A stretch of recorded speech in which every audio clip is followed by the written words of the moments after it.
Welcome to this Strengthening Families and Communities Forum on today, May 29th, 2022. So grateful you could join. I'd like to welcome April Gallart to join us, and she's going to share also, on the topic Strengthening Families, Communities, the protective effect of true parents. And April, welcome. I missed all of your wonderful content so far, because I know you guys always have a lot to contribute from things that you have experienced and things that you know. Stephanie, I would say, I think what women's weakness is that women are typically pleasers. True. Right?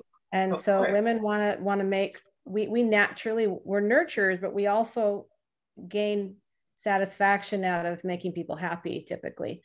And so when a man says, I need this from you, for a woman will say, well, I want this man to stay with me. And so they eventually give in, is what I'm saying. And so I think that there's a lot of education that needs to happen for girls and boys when they're very young, from the time they're babies, honestly. Mm-hmm. I was speaking with a friend the other day, and he is my age, but he got married a second time to a woman who's a lot younger, and they have a couple of young children, and they're both girls.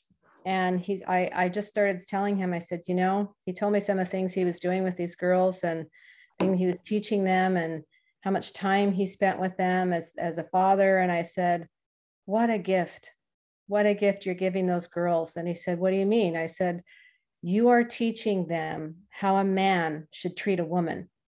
I know you're a father with a daughter, but you're teaching those girls how a man is supposed to behave. He's supposed to treat them like they are treasures, right? And they look at him and they just love to spend time with him. And I said, do you know how many children are growing up in this world without that father in the home to have that relationship with them? And that's another issue that, we're dealing with, is there's a lot of homes where there is not a father in the home. And it's not always, you can't always point a finger at it's because of this or that or the other. It's just, these things happen. But I don't think fathers themselves are given enough credit, for sure, on their role in raising children, because nowadays we're just called parents, even on school forms, it's the parent, or, get a parent to sign this.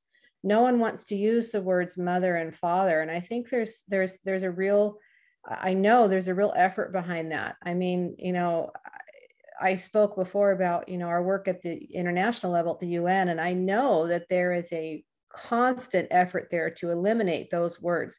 They are now trying to redefine the word sibling to mean, so I listened to a workshop last year, because everything has still been virtual.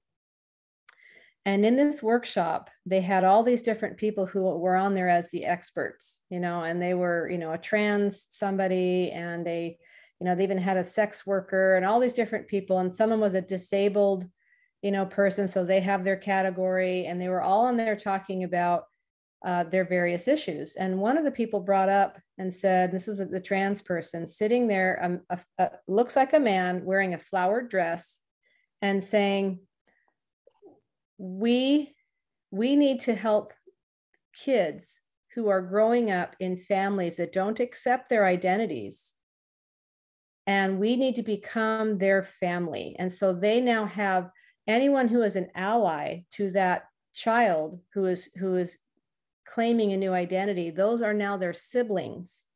And they use that word. And I thought, this is not good, because they've been trying to destroy the family so long, they realize they can't do that. So now what they're doing is they're redefining what a family is. Now, I'm the first person to tell you, a family isn't necessarily blood. Okay, there are people in my life that are not related to me by blood that I consider family. However, to redefine what a family is and to use those words and to make them into something else, kind of like how they say now men can get pregnant and men can have babies, and all the redefinition of what we know to be the way God created things, it's intentional.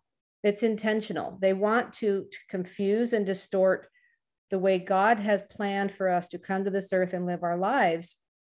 And we all here know that the family is essential to that. right? That is like a cornerstone foundation of any society that has any kind of strength, any government, any nation state. They are all based on the strength of its families.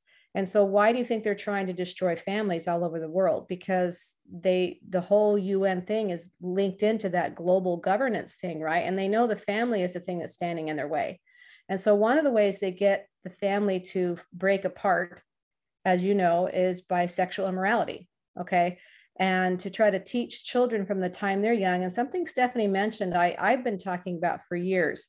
I never understand why they have bikini bathing suits for a toddler. I don't understand that.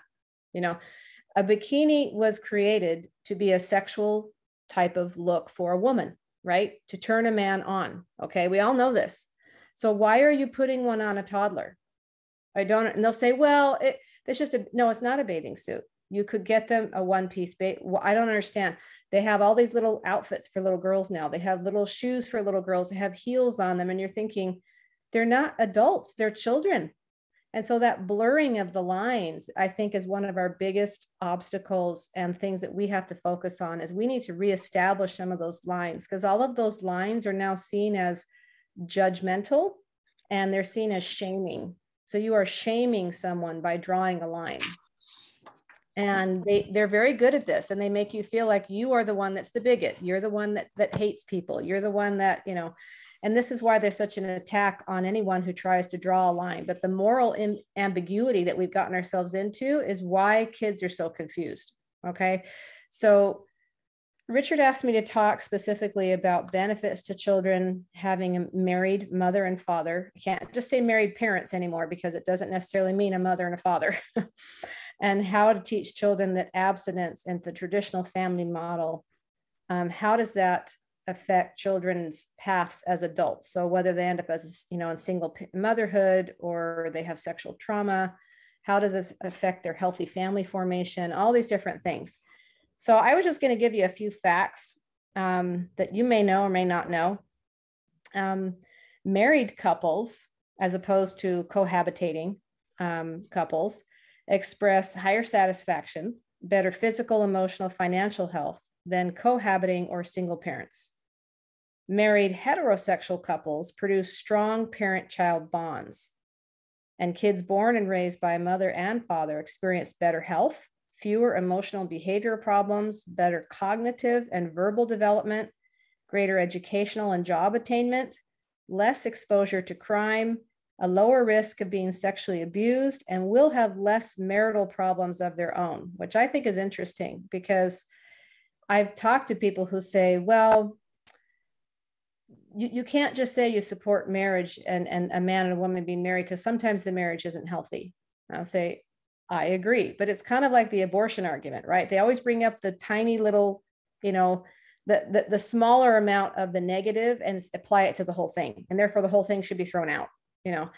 And so interestingly enough, some of the facts I just read are also directly correlatable to children who choose to have sex as to children who choose to remain abstinent.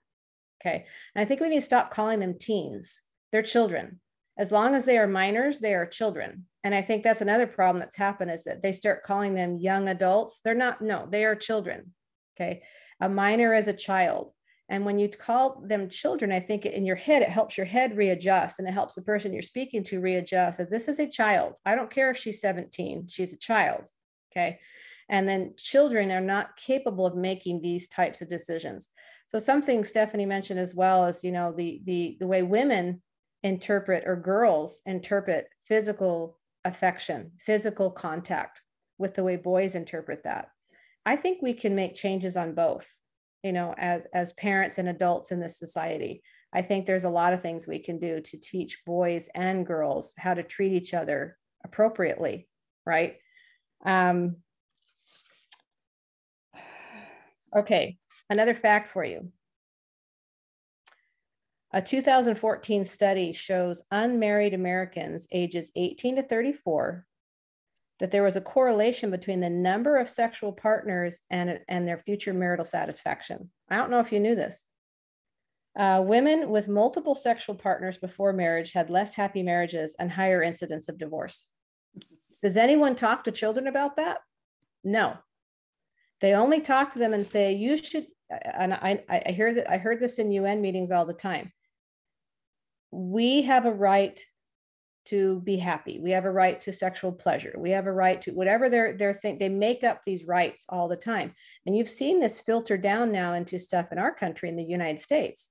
And this is where that comes from, is to try to separate the child from the family. I used to think it was so they could create more people to control about the way they think.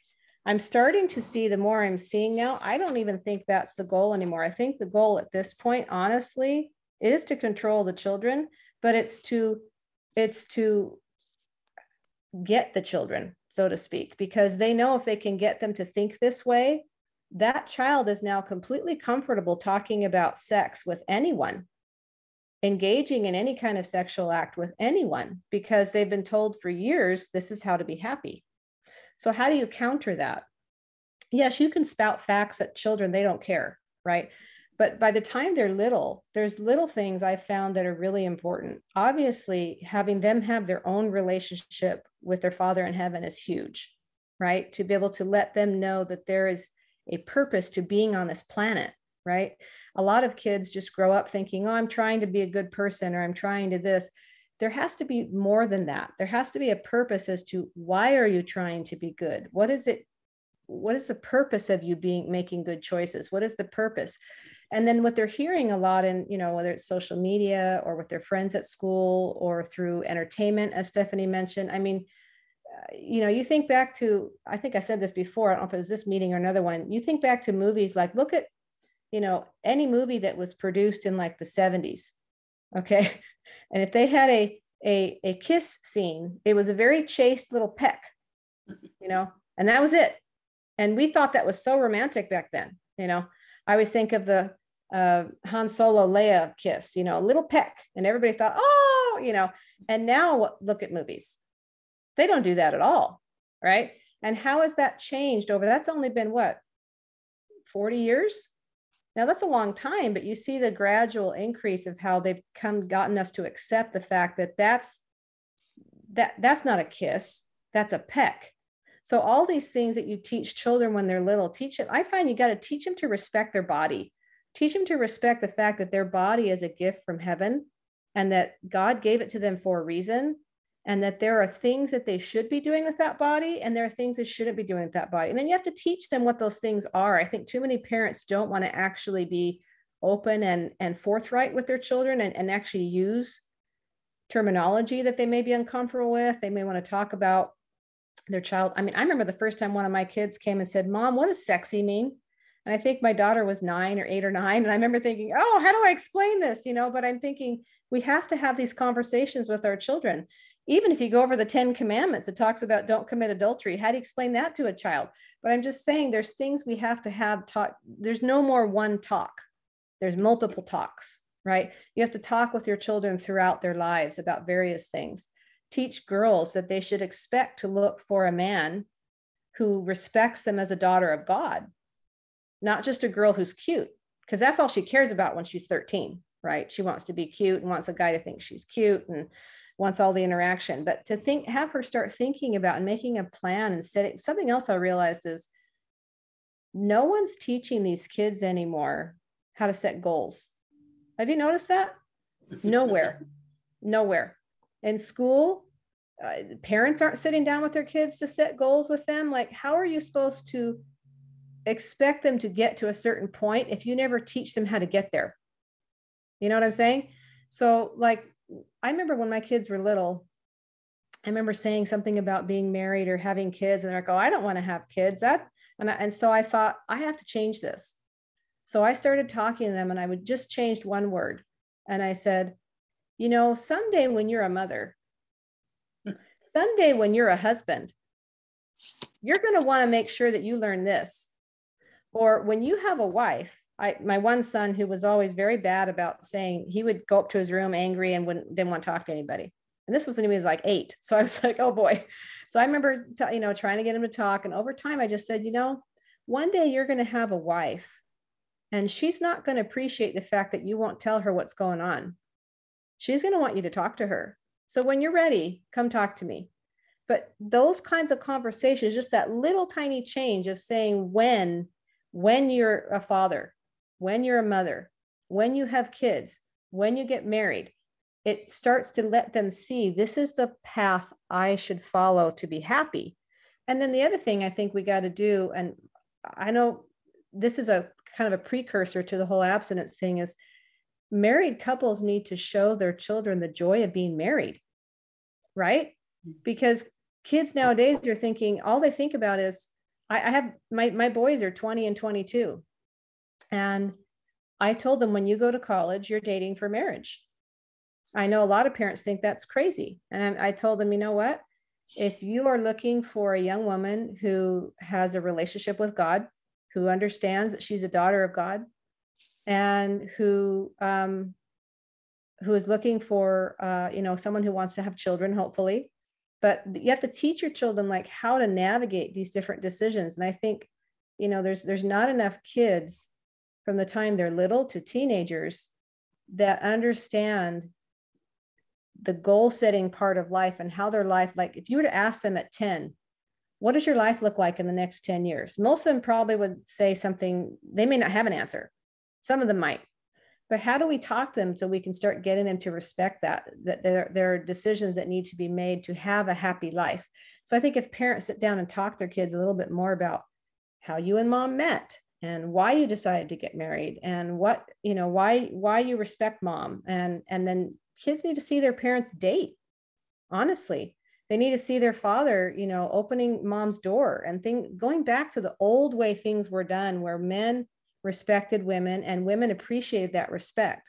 And I think a lot of, the feminism stuff has been good as far as being able to get women to be able to have, some men to be able to see women as capable, but it's also been really damaging because women now almost see like, I don't need a man. You see women say that, I don't need a man. I can do it by myself.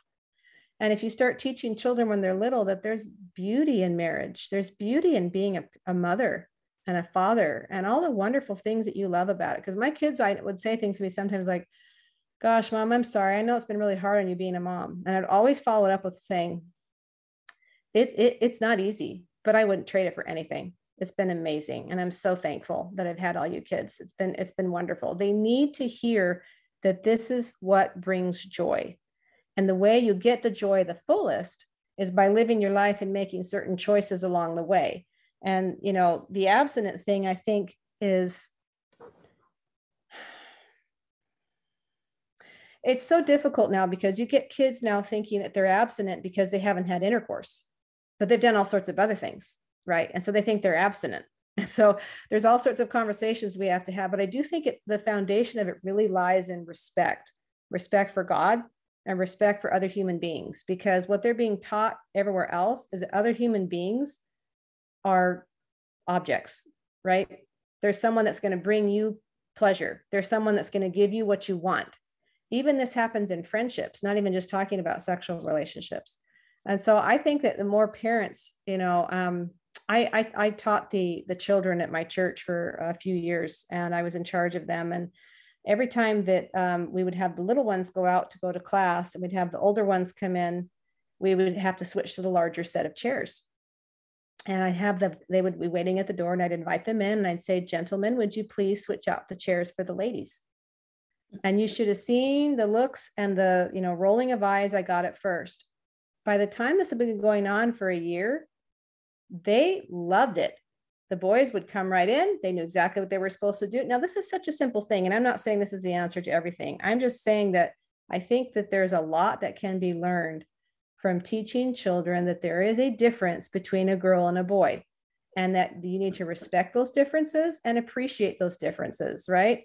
Because I listened to something on my way home, one of those campus things where they go interview kids it was Cal State Fullerton. And they asked, about the pregnant man emoji. And they asked these kids, have you seen it? What do you think about it? And initially they're all like, oh, it's very inclusive. It's very this. And then the more they talked to them, they said, but I don't really, I mean, I've never really met a pregnant man, so I don't know. So, I mean, these are college age kids, right? So, I mean, they're being dealt, especially with all the social emotional learning in the schools now, they're being taught that everything is okay as long as someone is doing it and they're happy with it. So we have to come in again, like I said, we have to draw some lines. And kids are going to automatically see that if they're older as, oh, you're judging, don't hate, stuff like that. No, no, no, no. This is not judging. This is because, and you have to explain reasons why you're placing these lines where they are. And that's where you can start talking about how you appreciate the fact that when, your child's father, me as the mother, we appreciate the fact that we both respect sexual relations and affection between men and women, and we respect that, because kids will go on first dates and make out and go home and have sex, and I'm thinking, this is so backwards. Like, we have to get them to start thinking that this isn't first of all, it's an adult activity, right? As children, they're not ready to engage in this at all. They're not psychologically ready, they're not emotionally ready. And for girls, they're not physically ready. They can actually experience a lot of physical damage, interior speaking, from having sex at a young age. But the main thing is the social, the emotional and psychological damage that they go through, because this is an adult activity. It's like asking them to go take on a career at age 12. It's a similar thing, but there's so much more emotional damage because of that. You connect with people, and kids need to understand as well that any kind of physical affection is something that implies a personal connection. And so you have to start putting person back into the equation of physical affection for any reason, because kids don't hear that from anybody else. They hear that as, this is just what you do. Or like Stephanie mentioned, girls are going to do this because that's what the boys want. And there's a lot of girls that are pressured into that because that's what their boyfriends want, or that's what, it's just become normal.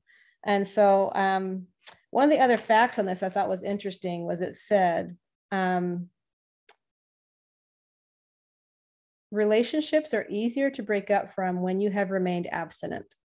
The power of physical intimacy will keep people from realizing whether the relationship is solid or not. So another thing we can teach children is, how are you supposed to know if you should be in a relationship with someone if you've had sex right off the bat? It confuses everything. You don't know who this person is. You just want to have that connection again. And a lot of kids are connecting because they feel isolated anyway. So what can we do as parents and grandparents and family members to help them feel like they do have a connection, so they're not seeking that out in ways that are going to hurt them, right? So how are we going to get them to feel like they're connecting? I think one of the ways to do that is to make sure that we have a good, solid, family time together. One of the things we did with our kids growing up is we picked Monday night. Every Monday night, we would have what we called family night, and we would sit together and we would have some fun together. We'd share some scriptures together. We'd just have time together where everybody blocked that time out, and it was time for the family. And so if something came up, it was like, well, can you do it on a different night? Every now and then there would be something that we couldn't move, and so we had to move our night to a different night, and we tried to keep it that night. And initially it was a struggle. The kids were like, I have homework, or I need to do this. But as time went on, you could tell they were really appreciating that. I think if families take more intentional time, whether it's over the dinner table, family vacations, whether you choose to have time, on the Sabbath to have time with your family, whatever you choose to do, but the kids, if they have that foundation, and then however your extended family looks, like I said, sometimes it might be non-blood, friends, and sometimes it's relatives. I think kids need that additional structure of other people to know that they have a tree of people they can go to, if that makes sense, because then they don't feel the isolation as much, when they know they have someone they can go talk to. And that's why they're connecting with people online and then getting into these hookups situations, is because they feel alone. And this makes them feel like they have somebody that is there. Here's a couple of the facts I was mentioning, but just specifics about kids that remain abstinent. So this is something you can think about as we raise children. But I think, as Richard said, it requires a whole social switch of how we think about, sexual intimacy and stop calling it sex, calling it sexual intimacy, because it really is an intimate activity, right? And if kids understand that, hopefully they might think a little bit more about it. But I do think a lot of it comes down to teaching them to respect God and to respect the body he gave them and to respect the way God wants us to live, which is to form families, right? And it's hard. And another thing they don't tell kids is it's harder to form a family if you have all of these trauma from having engaged in such an adult, intimate activity as a child, right? And so I know these are very clinical ways to look at it, but I think as far as it's gotten at this point, we probably need a little bit of that kind of conversation, because not everybody's going to respond to the religious prompt at this point, right? And so I think there's a lot of people that might respond more to just saying, let's just slow down and let them be kids. Let's let them be children a little bit longer. And let's teach them the benefits of being a child and saving adult activities for when you're an adult. And even then, to respect, again, they don't teach them anything about respecting their bodies or respecting other people's bodies. That's someone's body. It's not a person. And that's how they're taught. That's someone's body over there. And so when people hook up, that's all it's about, is about, I need to have, satisfaction or pleasure from this person's body, instead of getting them to think about them as a person. So again, there's a lot of relationship building things we can teach children when they're young.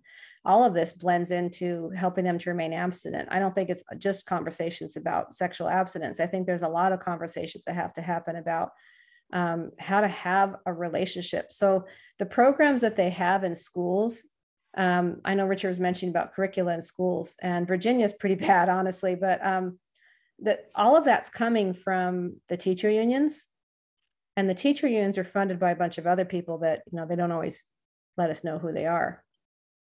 The fact that they're funding this is pretty telling. But we always try to get in what they call sexual risk avoidance programs, or SRA.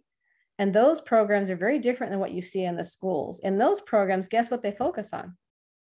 Character development, leadership skills, right? Because a kid who has confidence and who strives for certain character traits like honesty and determination and hard work and kindness, and so a child that's got those as goals, again, going back to goal setting, is that child going to feel a need to seek attention in other ways? No, because that child already feels fulfilled. That child feels fulfilled and confident through the things that child has learned, and feels confident in their own skin, so to speak. They know how to talk to another human being. There was a teacher that was talking about how she has a regular activity at the end of her periods, and says, her class periods, and says, put your phones away, and I want you all just to talk to each other. No phones. And at least half the class had a really hard time with that at first. Like, they put their phone down, they just kind of they don't look at people. Kids have lost that ability. So there's a lot that has to happen, I think, just with getting kids to see other people as people, right? How to form a relationship, how to have a friend. And that all is foundational work for teaching them also the benefits of and goal setting of having a family and forming a healthy family, because healthy family formation is sorely lacking in most conversations all over the place at this point. Here's some facts on abstinence with kids. So it says teens who abstain from sex are less likely to be depressed and to attempt suicide. Right. To have STDs, which now they call STIs. Do you know they changed that? I know. Do you know why they changed it? Because a disease sounds permanent. So now it says sexually transmitted infection, because that sounds more temporary. Okay. So now that's why they call them I'm not kidding. That's why they call them they're lying to these children. Okay. They said they're less likely to have children out of wedlock and to live in poverty and welfare as adults.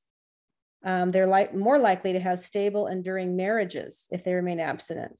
And again, why do you think that is? Because they actually respect the other person, and they respect sexual intimacy as being something that's special. I think if we can return sexual intimacy to children in terms of being sacred and being a gift from God, as a gift of being able to create life, like, I don't think they think of it that way at all, most of them.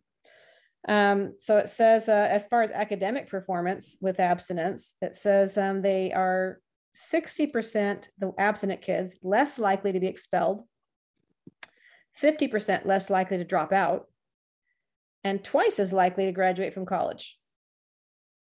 Then it says there's two explanations. When they did this study, people say, oh, those kids came from better neighborhoods, or those kids came from, a better home. No. They actually, ruled, did their study so it would make all that equal. And they said teens who abstain will be subject to less emotional turmoil and fewer psychological distractions. That's why they get better grades. It says this will enable them to focus on their schoolwork. The second point was that the academic achievement is promoted by common underlying character traits. So abstinence and academic achievement go together because these kids are likely to have greater future orientation, greater impulse control, that's a huge one, greater perseverance, greater resistance to peer pressure, and more respect for parental and societal values, right? So I don't know if you know this, but one of the reasons why they teach the graphic sex ed or the SRR, sexual risk reduction, all they care about is reducing a little bit, which actually it doesn't. The sexual risk reduction programs you see in schools, the reason they put these things in is they were put in initially as anti-bullying programs, because they said, if you don't teach the way a gay couple can have sexual intimacy, you're bullying those kids are going to get bullied as being different.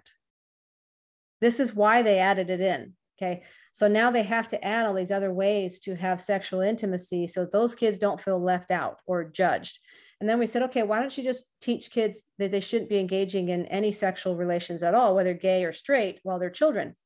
Well, we can't do that because that would shame and judge the children who are engaging already. So let's not ask them to be better than what they are, right? Let's just meet them where they're at, and let's just, help them to get through. And, I was speaking with a friend of mine who used to teach for Planned Parenthood in Texas. And she was doing this back in the 90s. This is how long it's been going on. And she realized after a while, and in her case, she realized she had her own spiritual conversion and realized, I shouldn't be doing this. But she started explaining what she was teaching. And she says, the whole thing that they teach from that angle, so this is what we have to combat on the other side, right? The whole reason what they teach on that side is to teach children to eroticize all sorts of things. So when they talk about lessons on consent, what that really means is you are getting two kids talking to each other, and one is saying, would you be comfortable if I did this? No. Well, how about if I did this? No. After you ask someone enough questions, what happens? They give in, right? Okay, fine. So consent lessons, they talk about that. Again, how they bring consent in. They brought it in to supposedly help a child escape being sexually assaulted. That's their reasoning. What's happening is it's giving these kids all these ideas. So again, it's making them think of other children as not people, not someone to have a friendship with. It's someone who's going to give me something, right?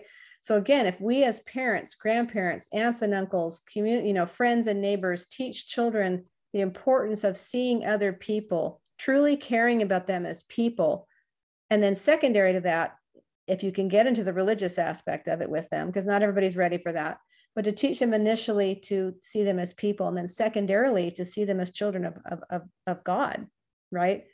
We need to see them all as, this is a person, not someone who's going to provide something for me.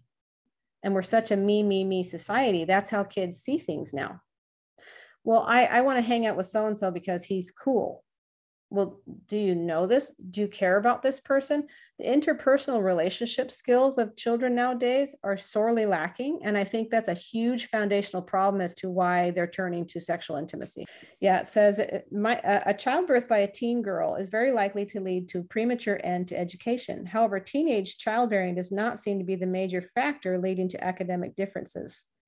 Even when girls who gave birth before 18 are excluded, the differences between abstinent and sexually active teens remain virtually unchanged. So again, They're more likely to drop out of high school, less likely to go to college, um, much more likely to have psychological trauma, right? Because you're engaging in something that you're just not ready for at all. And in most cases, you're doing it because you've been pressured to do it, or as you felt like someone thinks you should do it, or because your friends are asking, how come you haven't done it? And so the way I think that we get counteract that is to teach children again, there is a purpose to your life. There are goals we need to set for your life. Even when they're 4 and 5, you can help them set small goals. I'm going to make my bed every day. That sounds not like anything we're talking about, but you're teaching them how that set goal setting and how you choose to live your life matters, right? All of these things I think matter. By the time they get to be teenagers, there's so many things they need to be taught. But I think the relationship building is huge. And then again, showing children that marriage is beautiful and desirable, because they're being told the opposite everywhere else. Go have fun, have a career, travel. And so my boys that are 20 and 22, they're saying, yeah, I would love to be married. And you know what most of the girls they talk to are saying? Well, it's probably gonna be several years before I think about that. So again, like they're thinking, well, that's for later. That's for later. But they'll make out with someone on the weekend, but they don't want to. So it's just there's this whole kind of mix up in the way young people are thinking about marriage and family at this point, really. And I think we really have to go back to teaching them why that's a valuable thing, because no one else is doing that. I mean, when I would tell people, for years I was a stay-at-home mother because I wanted to raise my children, and I was blessed to be able to do that. But when you tell people that, it's like the respect for you just goes like this. You can see it in their eyes, like, oh, you don't have a career. So I started saying, do you work? I say, yes, I work for free. And then I would tell them what I do. I would say, I have 4 children and I work every single day. I work all day long. I sometimes work at night. Like, this is what I do. And I would always make sure I would tell people, because I had 4, and I would get a lot of people looking at me like, oh my gosh, don't you know how to stop having children? And I said, every single one of them was on purpose, and it's such a joy. And then they would just kind of leave me alone because I didn't know what else to say. But your children get to hear that too, right? They get to hear mom say, I love being a mom. And so now that they're grown, I still will tell them, I love being your mom. Being a mom is the best thing ever that I've ever done. It's superseded now by grandma, but I think they need to hear that. They need to hear, like, I'm so happy that you're my son. I love being your mom. Like, that needs to happen too. But I think that, and then also, kids need to know the benefits of healthy family formation, have that as a goal. Like, forming a family is a good goal to have, because no one is helping them set that goal. I can guarantee it. No one.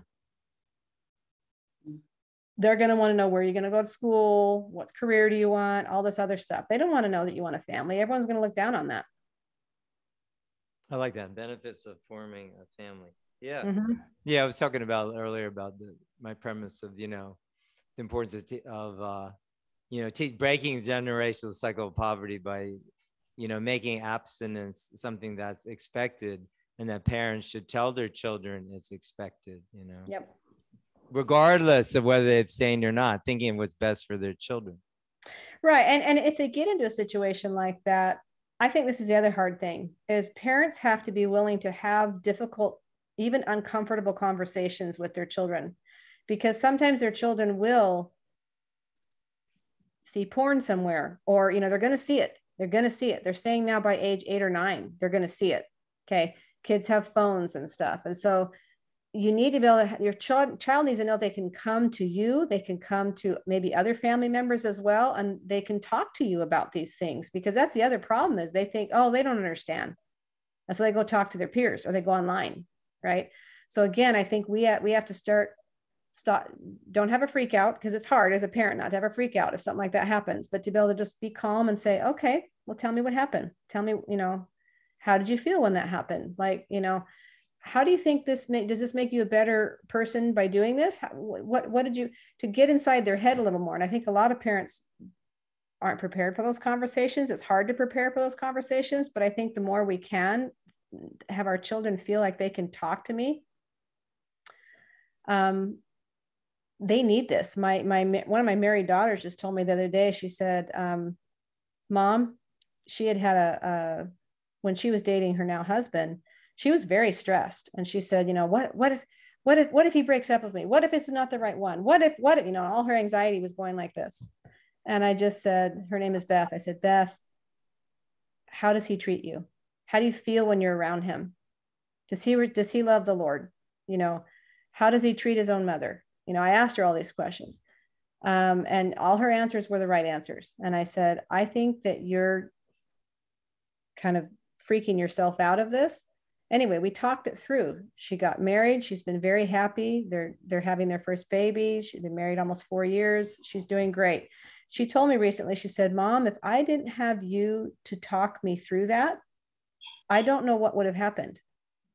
So again, we have, it's not just parents, anyone who loves someone who's going through this. It could be a child, a young adult, it could be a 40 or 50-year-old, right? But they need to have someone they can go to that they trust, that knows that I can talk to this person, this person that loves me, and they're not going to freak out, right? I can talk to them and they're going to have someone to talk to. That's what these kids are looking for, is connection. So we got to get them to get away from that connection being sexual in nature and start seeing them. I think it's huge to get them to start seeing people as people. Teach them how to have a friendship, a real friendship with someone, not someone that's online, not someone that's in a class at school, but someone that they take time to spend time with. They care about this person. They're invested in this person. If you ask most kids nowadays, if they're invested in their friends as people, I don't think you're going to get a lot of yeses. They hang out with them because they have fun. It's all about them, right? But do they really care about that person when that person is having a hard day, when that person's parent died, when that person's, whatever? I don't think most kids would be able to say yes. I was teaching my 22-year-old son this just the other day, because he's always been very self-sufficient, does his own thing. And I said, how often do you meet people and just care about them because you think it'd be fun to have them as a friend, instead of, well, is this a coworker? Is this someone I could potentially date? Is this instead of how are they going to fit into my life? Do you just care about them as a person? He's 22 and I'm still teaching him that lesson. And guess what? He's been praying about it. And he said, I'm getting it.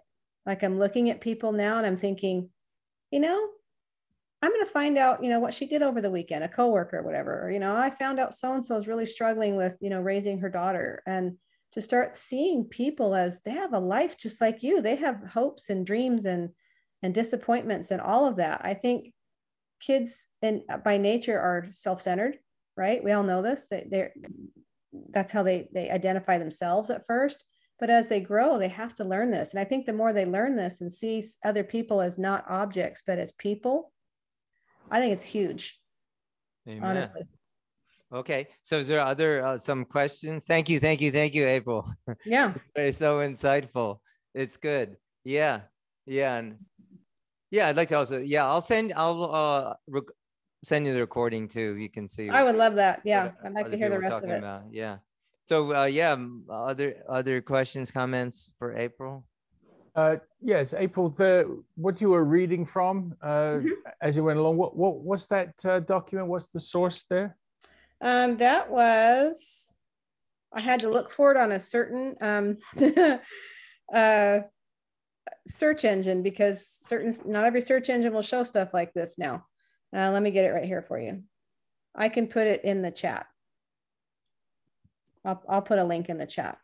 Okay, thanks very much. Because I collected some similar stuff, but I thought that would be interesting. And then you mentioned the SRA program as opposed to the SRR programs. Yes.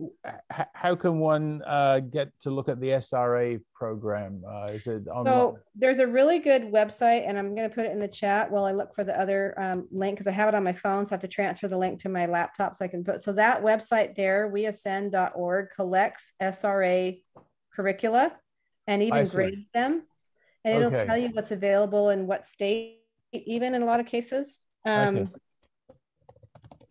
You should be able to find it that way. But and what they will call it though in most schools is abstinence education.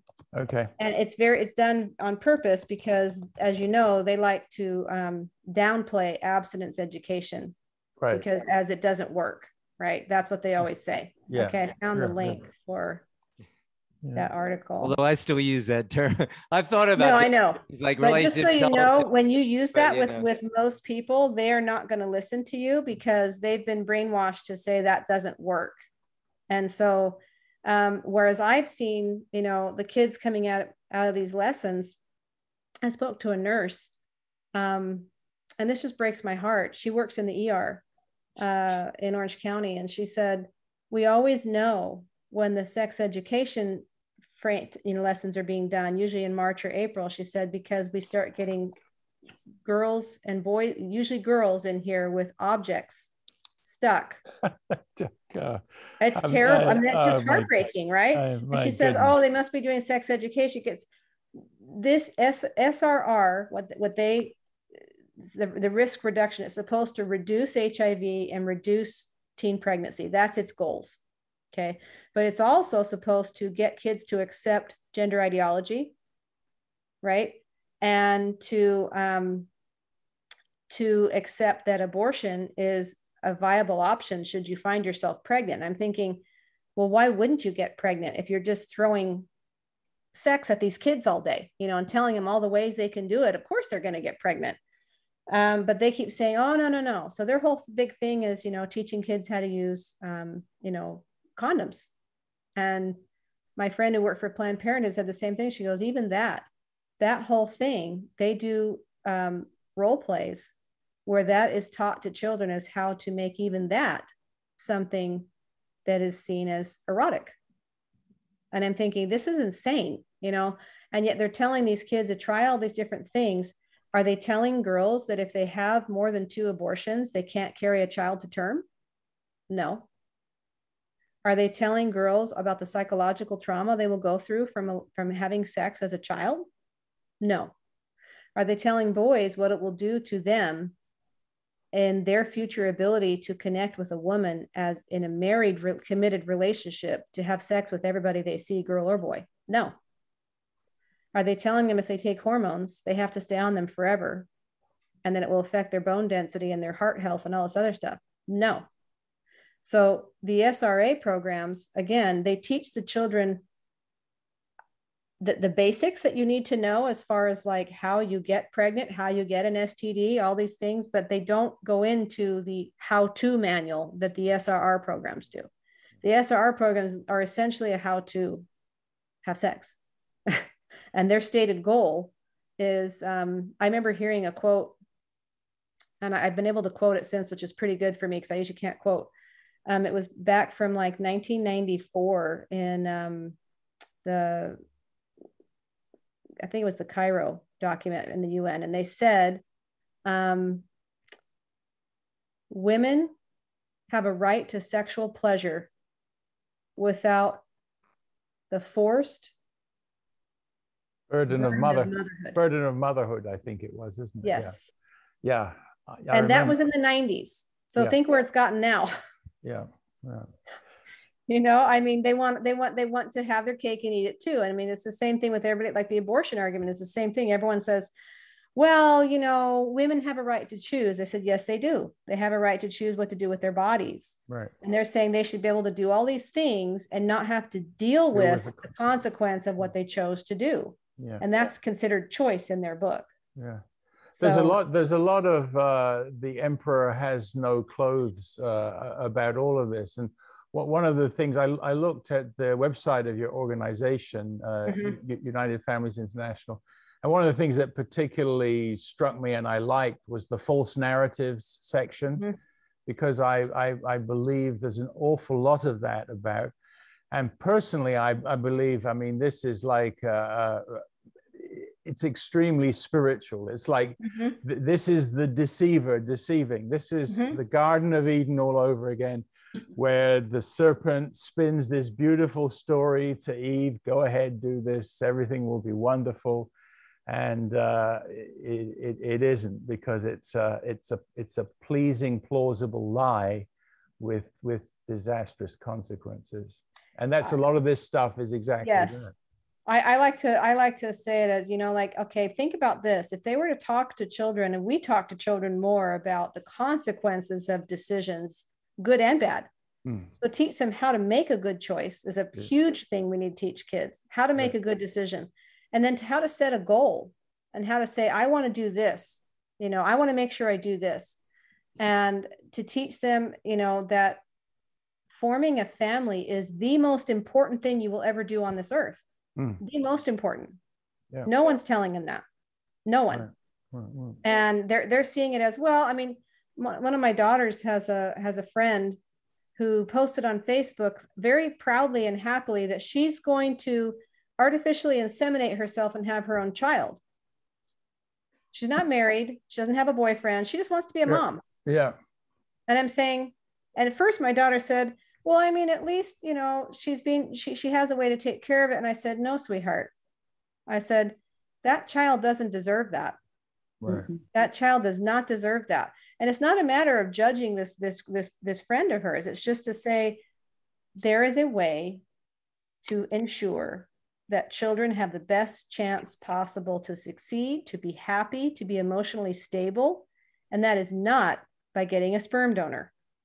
That's not how it works. Right. So, it's wonderful that she wants to be a mother and whatever. She has these desires, but why doesn't she focus on healthy family formation instead of saying, well, for me, I want to be a mother, so I'm going to do it. Again, it's a kind of a selfish thing. It looks like it's unselfish, but it's kind of selfish, right? Because you're saying this child doesn't deserve to have a father. Yeah. I'm going to just create this. It's another example of a potential child in this case, being created, or they're older, used for the benefit of the adult. It's like it's not for the child. In my presentation earlier, I like that you just said the child doesn't deserve this. There should be a lot more thought about what does a child from its conception deserve. Because they can't protest and demand their rights. It's the adults involved in that child's creation and life that have that responsibility. But that child deserves a lot more than many children are actually getting and experiencing. Exactly. And I think that one of the things that United Families does, and you probably saw some of that on the website, is we collect social science research that has to do with the family. And all the social science research shows the same thing, that if you get married first with 0 to 1, sexual partner, hopefully 0. I mean, think about things you're avoiding. You're avoiding the STDs. You're avoiding, someone pressuring you to have an abortion. You're more mature, because to make a decision to get married is a mature decision, right? For you to make that decision, you're making a commitment to another person under the name of God, right? To have a life together. But then even then, like I think I said last time, it's a box check for so many people. It's like, I want to get married because I want, it just sounds wonderful. I'm thinking, well, what's your goal for once you're married? What's your goal as husband and wife? What are your goals? Are you going to have kids? Oh, we didn't talk about that. Well, all these things, if we start teaching children when they're young, what does it feel like to be married? What does it look like to be married? What does it look like to be a parent? They don't naturally know these things. I think we think they just absorb it through osmosis, but they don't. You have to have, that's why I say the talk is multiple talks. You have to have these talks many, many times as the whole time they're growing up, to help them respect the process and to desire it. That's the biggest thing, right? And they have to desire it, and they have to know why it's desirable. Right? So if they don't know why it's desirable, why would they want it? It's like, so all this stuff is like, these conversations all are so important for kids to have, because I'm telling you, as you know, I'm speaking to the choir here, but they're not hearing this anywhere else. They're just not, I mean, just how to go about selecting the person you want to date and marry. Just that is a conversation that people aren't having. And I tell my kids all the time, just getting along with someone really well is not enough. They need to be a good partner. You need to have common goals. So you can have a lot of fun with this person. You get along great. My son had to break up with a girl last November. They'd been dating for almost a year because he kept saying, I want to get married. I want to have kids, and she's like, oh, well, I'm not ready for that. And so he finally realized she doesn't want what I want. She's a good person. We get along great. We don't have the same goals. So kids need to know how to set goals. They need to find someone else who has those same goals, right? Because otherwise, how are they ever really going to progress as a couple if they're both on different tracks? And that's why you have so much divorce, right? And then bringing a kid into that because you think a kid's going to fix it, or you think it'd be fun to be a mom, it makes it worse. So all of these things, I think, again, is just respecting people and respecting the fact that your life has a purpose and that God sent you here for a reason. Like, why are you here? What are you doing here? What do you want to get done while you're here? All those things I think are huge, huge. Amen. Okay. Thank God. Wow, it's been a good conversation. So this ends our seminar. We conclude our seminar. Thank you for joining us today for the seminar on strengthening families and communities. It's obviously a very, very needed conversation. And let's hit the streets running in the sense of, there's a lot of things to do. You can join and become a chapter of Urban Life Training, for instance, teach the abstinence-centered materials. I'm definitely promoting that because that's something we really need to do to break this cycle of, out of wedlock children and all the consequences. So thank you and for joining us, and we'll see you again next time.